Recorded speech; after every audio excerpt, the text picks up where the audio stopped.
अगर आप भी उन इन्वेस्टर्स में से एक हैं जो टाटा कैपिटल के आईपीओ में इन्वेस्ट जरूर करना चाहते थे लेकिन वेट नहीं कर पाए आईपीओ ओपन होने का और ग्रे मार्केट में ही आईपीओ में ट्रेड कर बैठे, अब आप परेशान हैं, हैरान हैं, क्योंकि ग्रे मार्केट में इशू प्राइस कुछ और था और अब रियल मार्केट में लगभग 55% गिर के कुछ और पहुंच गया। कैसे पहुंचा टाटा कैपिटल के आईपीओ का ग्रे मार्केट और रियल मार्केट के इशू प्राइस के अंदर क्यों इतना जबरदस्त डिफरेंस है, कहां आपको नुकसान हुआ और कैसे आप उस नुकसान की भरपाई कर सकते हैं, ये जानेंगे इस वीडियो में। तो दरअसल बात यह है कि टाटा कैपिटल का आईपीओ एक one of the much awaited IPO of the year था। जैसे ही ग्रे मार्केट में ओपन हुआ, सब लोगों की भीड़ भागी इस आईपीओ में इन्वेस्ट करने की। लगभग 1000 रुपए के पार इसका इशू प्राइस था ग्रे मार्केट के अंदर।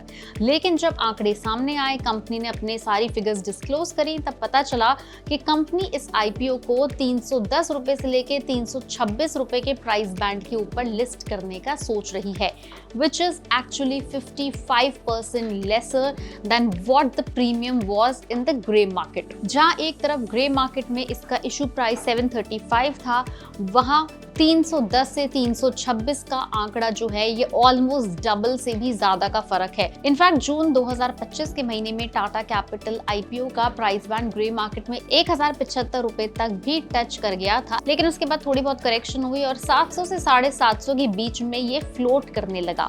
लेकिन कंपनी का कहना है कि 326 से ऊपर अब हम और नहीं जा सकते और यही आने वाला फाइनल प्राइस बैंड होने वाला है, विच क्लियरली इंडिकेट्स कि जिन्होंने ग्रे मार्केट में इन्वेस्ट किया था वो अब तक लॉस में चल रहे हैं। मार्केट एक्सपर्ट्स बोलते हैं कि उन रिटेल इन्वेस्टर्स जो अनलिस्टेड मार्केट में हेवी इन्वेस्ट कर चुके हैं, अब उन्हें नोशनल लॉसेस फेस करने पड़ रहे हैं।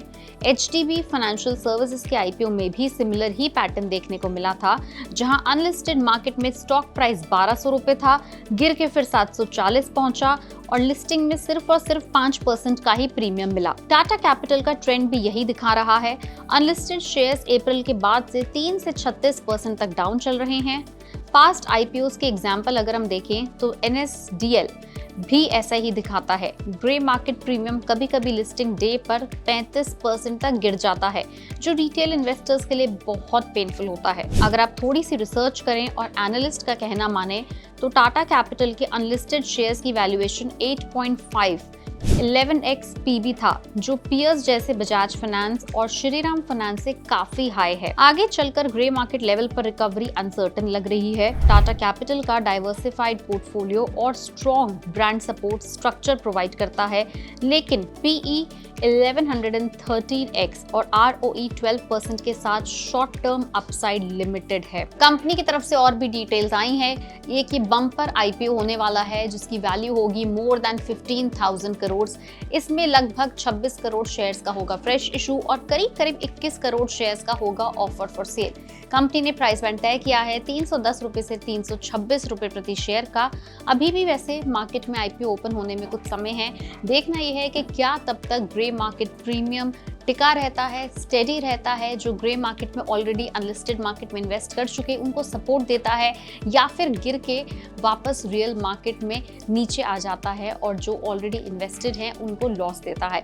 कितना प्रीमियम रहेगा ये तो सिर्फ और सिर्फ आने वाले कुछ दिनों में ही पता चलेगा, but again much hype much awaited IPO है, इसलिए इसके ऊपर नजर बनाकर रखनी होगी। ये एक डेवलपिंग स्टोरी है, जैसे ही मार्केट में आईपीओ ओपन होगा हम आपके पास और डिटेल्स लेकर आएंगे।